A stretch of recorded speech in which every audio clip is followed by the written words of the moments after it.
पिपले किनवाई इलाका हनोली में आस्ताना कादरिया गिलानिया के ज़ेर एहतमाम हुसैन अलैहिस्सलाम साहब का सेमिनार का एहतमाम किया गया, जिसमें तमाम मकातब फ़िक्र के उलमा और मशाइख ने शिरकत की।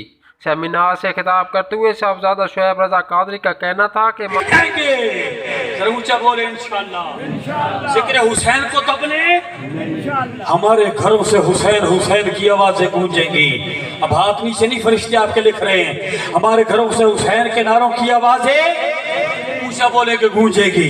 हुसैन के नाम की आवाजें लब्बैक या हुसैन के नारे गूंजेंगे। हमारी मस्जिदों से लब्बैक या हुसैन के नारे गूंजेंगे। इमाम अलैहिस्सलाम मोहसिन इंसानियत हैं।